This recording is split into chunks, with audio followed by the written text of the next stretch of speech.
This story is based on real events in 1868, in the last convulsions of the Boshin War, a civil war after 1868 that reshaped Japan. In the north of Honshu, the Aizu domain kept faith with the old order after the restoration in Kyoto.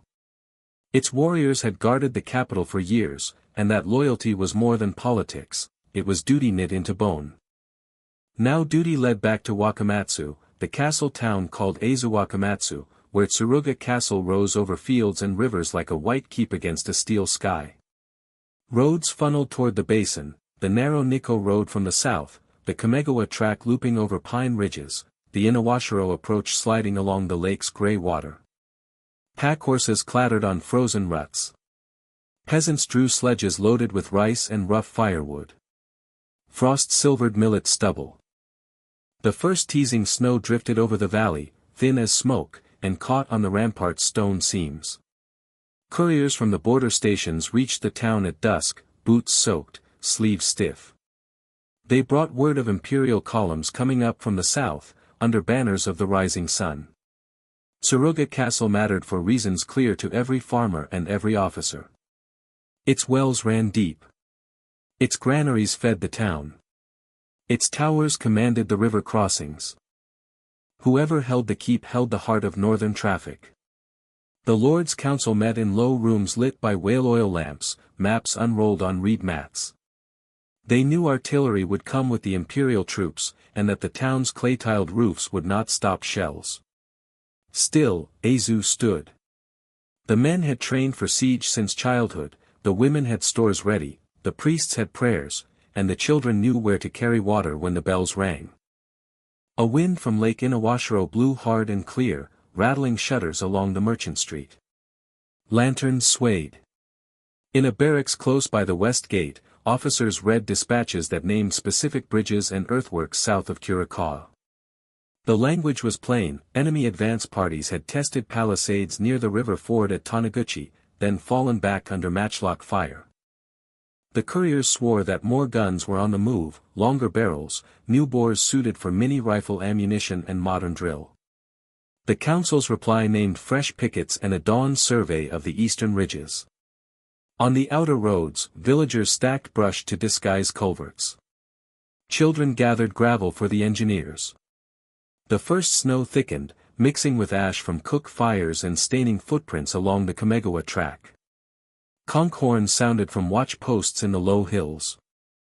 Their notes carried across the basin, thin and steady, like strings stretched on winter air. Drums within the castle answered, slow and heavy. In warehouses, sacks of rice were counted. In powder sheds, casks were checked against a ledger streaked by cold fingers. At the north gate, a captain named Hayashi halted to feel the stone. The rampart was glazed by frost. "We hold because we must," he said to a young clerk who shivered beneath a wool cape. "Write that down." "Not for the shogun. For Aizu." "Then we will hold," the clerk replied, shoulders squaring in the wind. The mapmakers marked the valley's ribs and veins, roads, ravines, and hedges, fences that could stop a cavalry rush, ditches that could drown a wheel. Lantern light picked out inked bridges crossing the river's black loop. The first palisade lines were drawn, and shallow rifle pits were plotted along the Kamegawa bend. Messengers left with leather pouches under their coats. Hoofbeats rang on frozen stones as they rode toward the outposts beyond Taniguchi, where reeds leaned under sleet and match cords hung to dry beside shielded braziers. Before midnight, the Lord Steward ordered civilians inward. Families crossed the moat in a slow file, bedding tied with straw rope, infants wrapped in quilted coats. Within the walls, the castle's undercrofts filled with murmurs, the breath of cattle, and the soft clink of pots. On the highest tower, a watchman swept a horn against his tunic and listened. South, thunder rolled where guns were being hauled into position. North, the valley exhaled snow. The board was set.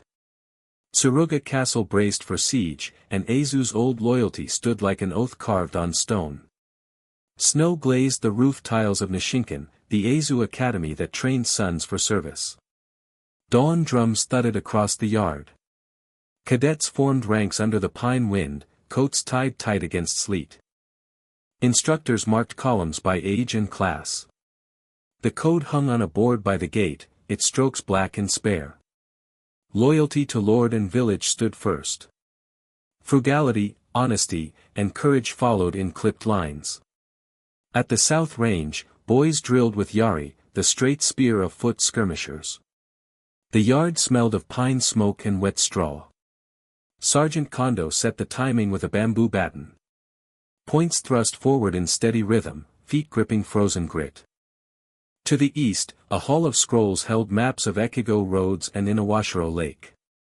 Tutors traced passes and bridges with brushes dipped in soot ink. Geography was duty here, not ornament. In the west court, older cadets practiced naginata, the curved polearm carried by guards and women's companies. Snow-dusted shafts and sleeves. Madame Sada, a veteran instructor, corrected spacing with a tap and a nod. Her pupils moved through tight arcs, blades stopping short of reed targets. Behind them, a rack of matchlock muskets leaned under an eave. The armorer checked pans, cords, and springs with cracked fingers. By mid-morning, Captain Sagawa Kanbi inspected the rifle squad under the long veranda. Mini-rifle drill replaced some matchlock forms that winter. Ramrods flashed under gray light. Powder measures clinked in wooden trays. A gust carried ash from town fires into the quadrangle. The captain's voice cut through the flurry. Timing meant life on the palisades. Misfires would waste scarce powder when the imperial guns found range. Inside a lecture room, Counselor Seigo Tonomo spoke to teachers about duty during siege. He named Tsuruga Castle, the river crossings, and the storehouses by the north gate. He held the room with plain talk, not flourish. The council needed a reserve that could move fast between breaches. The academy could supply that reserve, but standards would hold. Youth did not excuse carelessness. Afternoon rice, a conch horn blew from the gatehouse. The signal pulled company leaders to the main yard. Matsudaira Katamori's written order arrived with the steward. A Byakkotai, a white tiger unit of teen cadets, would be formed as a reserve. The unit would guard approaches, escort messengers, and plug gaps when lines bent. Its officers would come from the academy staff, not the town militia. Sergeant Kondo and Madame Sada chose names with strict eyes. Age, endurance, and calm weighed more than family. Boys from Kamegawa and Taniguchi stood next to sons of retainers from the castle street. The list filled in tight strokes. A drummer from the East Gate Company joined for signals. A scout from the lake shore added knowledge of reed beds and fords. The new unit gathered under the south eave while sleet rattled tiles. Uniforms were simple. Indigo jackets, white sashes, and headbands marked the Byakkotai ranks. The quartermaster issued powder pouches, short rations, and blankets. Spears, swords, and rifles were mixed by squad. Each leader learned routes through the eastern orchards, the northern hedges, and the Kamegawa Bend. Lantern signals were drilled on the snowdark lawn. 1 flame meant halt, 2 meant move, 3 meant danger. At dusk, the captain spoke to the front rank beside the well. "You are reserve, not bait," he said. "Hold doors, carry orders, and keep maps in mind." A boy from the merchant ward answered without tremor. "We will not rush glory, Captain. We will hold ground." Their breath rose in pale clouds and vanished above the stone lip. Night closed over the academy with a hard wind from Lake Inawashiro. Boys wrapped feet in spare cloth and slept by their packs. The Byakkotai officers reviewed routes by candle, faces still and intent. Sagawa Kanbi penciled a plan that sent the reserve toward the eastern ridges at first alarm. The plan named bridges, rice stores, and watch posts by hill and hedge. The snow thinned, falling like sifted rice under a moon veiled by cloud. Before midnight, a runner from the west gate arrived at Nishinkan with a wet sleeve and a hoarse voice. Artillery had shifted across the river near Taniguchi. The castle drums answered with a slow roll. The Byakkotai moved to their mustering point by the south wall. Boots creaked on frost. Flags were furled tight. The academy, once a schoolhouse, now stood as a barracks and a beacon. The reserve waited for the next bell, ready to move where the valley's lines would strain. The siege of Wakamatsu began with sound more than sight. Imperial artillery rolled into place across the Aga River, their iron wheels crunching frost. By dawn, grey barrels pointed toward Tsuruga Castle. Men in fresh uniforms hauled crates of shells and stacked powder kegs behind reed screens. Signals flashed from hill to hill, red flags whipped by a cutting wind. The rising sun banner glowed through sleet, declaring the emperor's claim. Aizu scouts reported each emplacement. They named bridges, bends, and hedge lines in plain terms. South of Taniguchi, palisades stood half-buried in mud. Matchlock squads crouched in rifle pits lined with brush. Damp cords smoldered in clay pots, their smoke mixing with sleet. At the north crossings, earthworks were thickened with timber. Drums beat slow rolls from the castle walls. Bells chimed across the moat to summon carpenters, masons, and villagers. The whole basin moved like one body into siege stance. Civilians crowded inside the keep. Women carried bedding to storehouses, children helped stack rice sacks under the east tower. A line of carts creaked across the moat bridge, wheels grinding frost-slick planks. Farmers led oxen laden with millet and kindling. Black smoke curled above the merchant quarter where stoves burned late. The castle undercrofts filled with chatter and coughs, the shuffle of sandals, the creak of rope on barrels. First shells came at mid-morning. A thunderclap shook the basin, followed by a long whine and a crash that splintered tile from a barracks roof. Stone dust fell on sentries at the west gate. More shells struck gardens, shredding pines and sending cones skittering across frozen paths. Matchlock fire answered from river pits, white smoke blossoming in gusts. Imperial skirmishers waded through reeds but fell back when mini rifles cracked from hedges above the ford. The Byakkotai, still a reserve at Nishinkan, were summoned to the moat's inner yard. Captain Sagawa Kanbi read a dispatch naming artillery sites east of the river. "Mark them well," he said. "These guns speak tomorrow and the next day." A boy from Taniguchi whispered, "If the castle falls, the basin falls." His classmate from the lake shore answered, "Then we hold the castle." Their voices shook but held. Evening brought sleet that glazed match cords and soaked fire pits. Lanterns flickered along parapets. Couriers on horseback crossed frozen lanes, cloaks stiff with frost, saddlebags heavy with maps. Inside the Lord's Council chamber, commanders traced enemy batteries with cold fingers. Ink blurred where melted snow dripped from sleeves. Orders sent women's companies to gather bandages and warm stones for the wounded. Priests prepared halls for the sick. The castle settled into the long breath of siege. On the ramparts, frost bit stone seams. Guards stamped feet to keep blood moving. The Aga River hissed where sleet struck its black current. Across the water, the imperial camp glowed with steady fires, a belt of sparks under low cloud. The enemy was close now, close enough that conch horns carried across the valley and answered one another in the dark. By midnight, a storm of steel seemed ready to fall. Aizu's defenders, their loyalty tested by hunger and snow, braced for the first true clash. The siege had begun in earnest. Snow fell in tight grains as Aizu's outposts lit their lanterns. Beyond the east gate, palisades of pine stakes bristled under a crust of ice. Rifle pits lined the ditches, black mouths cut into frozen soil. Drummers at the walls tapped short bursts, signaling readiness.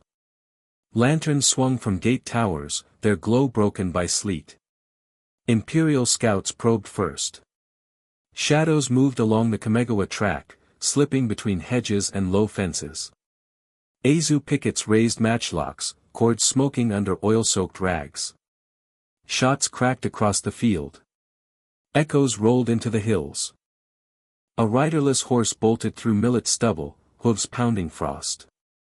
The alarm drum quickened, and messengers ran with orders toward the north gate. By dawn, artillery resumed. Shells struck the castle's outer town, bursting roofs and scattering tiles into alleys. Women's companies rushed with buckets, their sleeves tied back, faces streaked with soot. At the shrine street, flames licked shopfronts until snow and water smothered them. Smoke drifted low, mixing with sleet, stinging eyes on the parapet. Children carried stones to brace palisade posts, elders stitched torn banners with numb fingers. South of Taniguchi, a squad of Aizu riflemen fired from behind brush screens. Mini rifles snapped clean in the cold, dropping imperial skirmishers who crept toward the ford. Conch horns moaned from ridges above the river, signaling flanking pressure. Aizu messengers darted through lanes, their sandals slapping ice.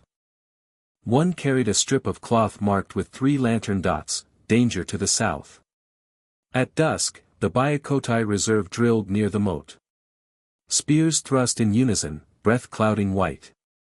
Sergeant Kondo barked timing while officers checked powder horns. Lantern signals flashed from the east wall, 1 flame, halt, 2 flames, move, 3 flames, danger. The boys repeated each sign, faces set, movements stiff with cold. Captain Sagawa passed among them, voice low, hold until the order comes. You are the hinge, not the blade. From the west gate, hoofbeats rang as scouts returned. Their cloaks dripped sleet, and their voices rasped with smoke. They spoke of enemy bridges half-built across the river and drums beating in constant rhythm to mask movement. The report was delivered in the Lord's chamber while maps spread on straw mats. Stones marked bridges, lanterns marked guns, and cups of cold tea stood forgotten at the edge. Night closed with a long wind from Lake Inawashiro. Ash mixed with snowflakes, drifting against the castle's stone seams. Lanterns swayed along the moat.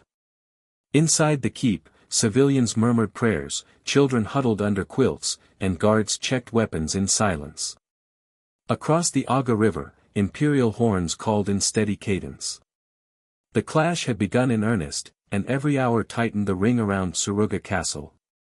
The first weeks of siege drained strength faster than blades. Rice dwindled.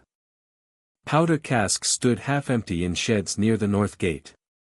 Stewards counted each measure with stiff brushes, chalking numbers on damp boards.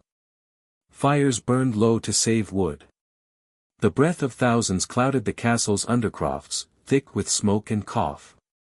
Artillery shells struck daily. Roofs caved in along the merchant quarter. Flames crackled in alleys until sleet doused sparks. Still, smoke stained snow black. Children carried water in wooden buckets, women's companies hauled bandages to makeshift halls. They heated stones in braziers, pressing warmth to the hands of sentries stiff from frost. Near the west gate, Madame Sada drilled her company with Naginata in narrow courtyards. They would guard supply lanes and tend wounded, equal parts shield and solace. The Byakkotai waited restless. They sharpened spears, oiled rifles, and rehearsed lantern codes under the watch of Captain Sagawa. Boys muttered about glory, but their officers' eyes stayed hard. Orders reminded them they were a reserve. Their task was endurance, not sacrifice. A boy from the South Ward whispered, "We will starve before we strike." His comrade answered, "Then we endure." Messengers rode frozen roads at dusk, cloaks white with sleet. One carried news of fire in Taniguchi village. Flames lit the sky, reflecting red against low clouds. Couriers spoke of imperial sappers tunneling near the riverbank. Engineers at the castle sketched counterworks, shallow trenches, and new palisade stakes to bar passage. Villagers hauled brushwood under arrow shadow. Inside the keep, Lord Katamori's council met in tight rooms warmed by weak braziers. Officers traced black lines on maps, bridges at Kamegawa, gun pits at Taniguchi, skirmish camps on the eastern ridges. Drums outside marked hours. Bells from the shrine tower rang when fires spread beyond control. Supplies were shifted between gates under torchlight. The castle breathed in measured rhythm, each step meant to stretch days into weeks. At dawn, sleet hardened into snow. Ramparts gleamed white above the moat. Guards stood wrapped in quilts, match cords hidden in oiled cloth. The Aga River steamed faintly where ice met current. Across the water, imperial banners snapped sharp in the wind. In the Lord's Hall, a brief silence broke when Councillor Seigo Tanomo spoke. If rice runs thin, we cut rations. If powder fades, we save shots for bridges. No waste. His words were plain, his tone iron. A young officer bowed and answered, then the walls themselves will fight. Snow fell heavier that night. Lanterns glowed dim through drifts piled against parapets. Ash mixed with flakes, stinging eyes and throats. Yet Tsuruga Castle stood unbroken, its towers silvered by frost. Inside, hunger pressed, but resolve held firm. The siege tightened, and with it the strain on every soul within the walls. Orders came before dawn. A Byakkotai detachment would scout the eastern ridges. Lantern signals had failed the night before, and smoke hid the enemy's movements. Captain Sagawa marked the route with a charcoal brush, orchards below the ridge, gullies cut by meltwater, and a return path through cedar groves. 20 boys shouldered rifles and spears, breath pluming white in the dark.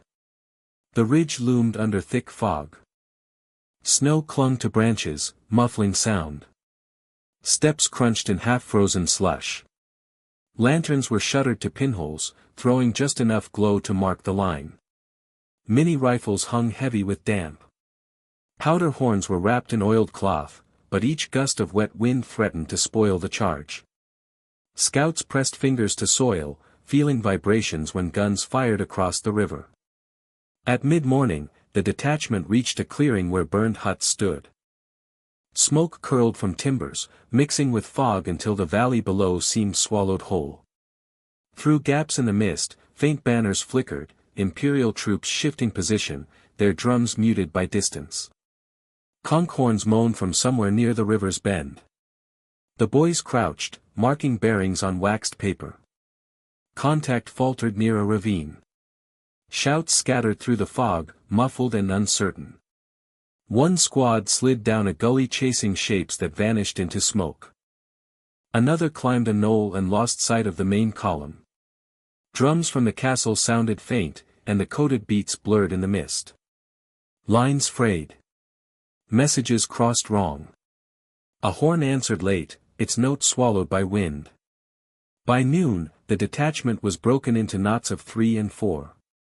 Some carried reports of bridges, others only half-seen fires.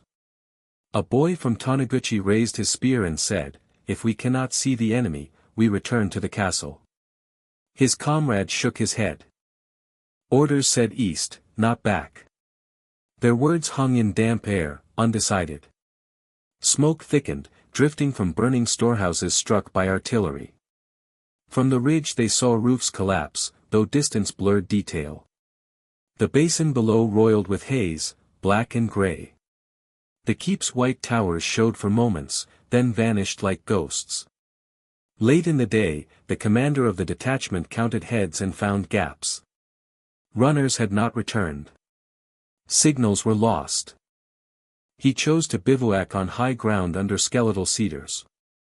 Rifles were stacked, blankets drawn close. The boys huddled, their faces pale in the fog. Behind them, the castle loomed unseen. Ahead, the ridges hid drums and horns. Between smoke, snow, and silence, the Byakkotai found themselves adrift, cut from their base, waiting for the next dawn. At first light, the Byakkotai detachment climbed Iimori Hill. Frost slicked the stone steps, and cedars bowed under weight of snow. The boys moved in silence, rifles slung, breath clouding in steady rhythm. From the crest they gazed down upon the basin of Wakamatsu. Smoke smothered the valley. Black plumes twisted from the merchant quarter, curling into a low ceiling of gray. Snow mingled with ash, blurring roofs and alleys into one shifting mass.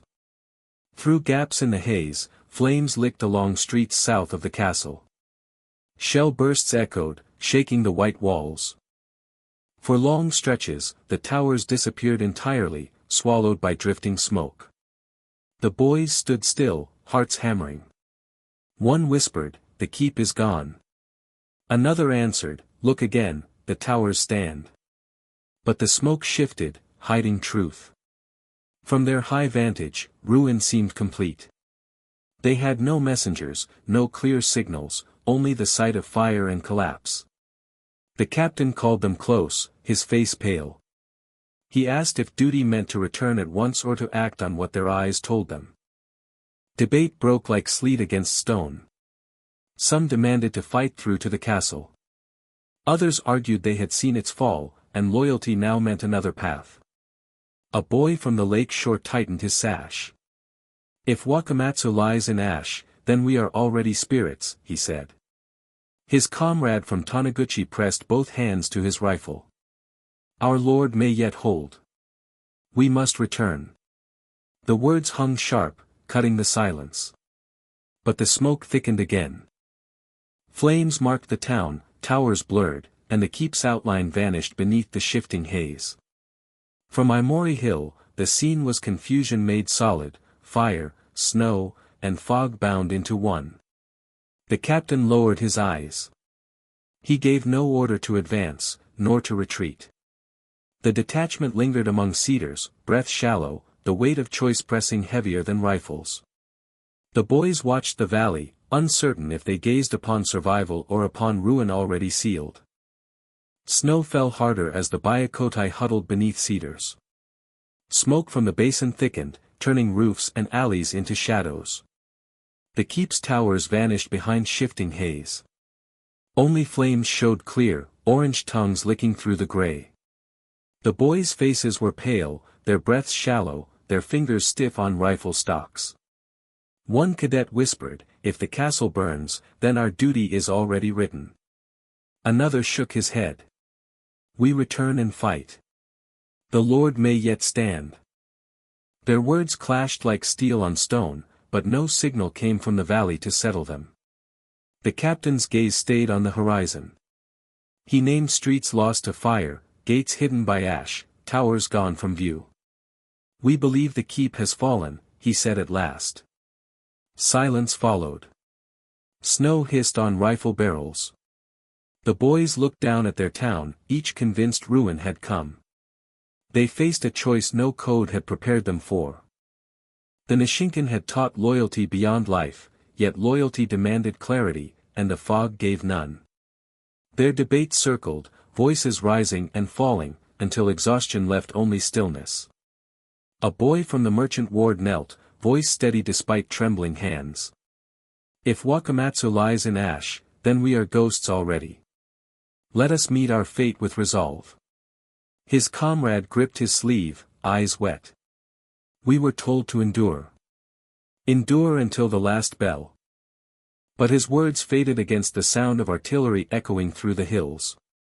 Midday shadows stretched thin. Snow mixed with ash until the ground was mottled gray. The cadets bound their sashes tight. Some prayed under breath, others set jaws in silence. They believed the castle lost, their families gone, their duty transformed into final witness. The decision came not in words but in quiet resolve. They chose an irreversible act, believing all was finished. On Iimori Hill, among cedars heavy with snow, the Byakkotai sealed their fate. One survived. Carried by chance and will, he later spoke of what the detachment had seen: smoke, fire, and the outline of towers half hidden, half revealed. He told how confusion on Iimori Hill had turned to despair, and despair to tragedy. While the Byakkotai vanished into legend upon Iimori Hill, Tsuruga Castle still held its ground. Snow drifted against the ramparts, masking scars left by shells. Inside, rations thinned to handfuls of rice, measured by stewards with cold precision. Powder was rationed too, saved for close assaults. Lanterns burned weakly, their oil nearly gone. Artillery thundered from across the Aga River. Shells shattered outer walls, yet the keep stone base endured. Women's companies carried water, wrapped wounds, and hauled timbers to brace cracked beams. Children ferried arrows and stones up stairwells slick with frost. Each blast shook dust from ceilings, but the castle's heartbeat went on. Imperial forces pressed with sappers. They dug near the Taniguchi ford, their picks striking frozen soil. Aizu riflemen fired from pits, smoke rolling across ice. Horns sounded from ridges, answered by drums inside the walls. Night lit with musket flashes, brief and white. In the Lord's Hall, Katamori listened as counselors named shortages and losses. Seigo Tanomo spoke plain, the Byakkotai will not return. We cannot waste thought on ghosts. His words struck cold, yet no one challenged him. The defense required every hand still living. By mid-January, fires blackened whole districts of Wakamatsu. Roofs caved, alleys lay under ash, but the castle towers still gleamed white when snow cleared. A runner from the eastern ridges brought word that imperial commanders debated terms. The siege had cost them dearly in powder, men, and time. One evening, under dim lanterns, Captain Sagawa addressed his cadets who remained at Nishinkan. The White Tigers acted on what they believed, he said. We endure on what we know. The castle stands. Remember that. A boy answered, then we hold until it no longer does. The captain nodded once.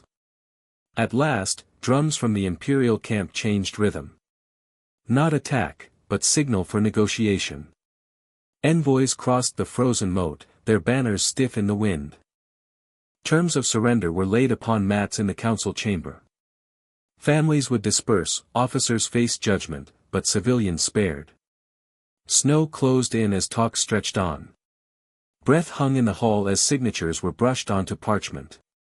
Outside, the basin lay hushed under frost. The guns fell silent. The siege was over. Tsuruga Castle had endured weeks of fire and hunger, and though banners lowered, its walls still stood against the winter sky. When the guns fell silent, winter closed its hand around Aizu. Families left Tsuruga Castle through snow that muffled hoofbeats and footsteps. Officers bowed heads as they faced judgment, while villagers returned to burned homes along the merchant quarter. The basin bore scars, blackened beams, shattered roofs, and frozen fields. Yet life stirred again with the thaw. Iimori Hill, where the Byakkotai had made their fateful choice, grew quiet under cedars. In spring, villagers carried stones to mark the spot. A shrine rose, small and plain, its timbers dark against the slope. The lone survivor told his story, smoke over Wakamatsu, towers blurred by haze, the misreading of fire as ruin. His words spread beyond Aizu, carried by travelers and scholars until the White Tigers became legend. The tale reached Edo, then distant ports where foreign ships anchored. To some, it spoke of loyalty pushed beyond reason. To others, it warned of rumor's power, the fog of war turning boys into martyrs. To Aizu, it remained memory carved deep, a pledge that duty, even in error, bound them together. As years passed, the domain rebuilt. Rice fields greened again along Lake Inawashiro. Merchants reopened stalls under repaired roofs. Children studied in new classrooms raised on the ashes of Nishinkan. The castle, though scarred, stood restored, its towers gleaming white under mountain winds. Conch horns no longer called to arms but to festivals, their notes drifting across clear skies. On Iimori Hill, memorial stones lined the path. Travelers climbed in silence, their breath mingling with pine resin and mountain air. At the summit, they looked down upon Wakamatsu, where snow and ash had once mingled, and bowed. The White Tigers endured not only as tragedy, but as reminder of resolve born in youth and tested by fire. The Aizu War faded into history, yet its echoes shaped the Meiji years that followed. New roads crossed the basin, trains replaced horse caravans, and banners changed.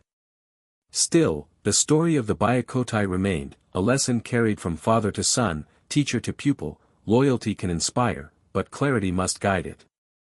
Thank you for listening to White Tigers of Aizu, 1868. For more tales of samurai courage and the echoes of old Japan, please like, share, and subscribe.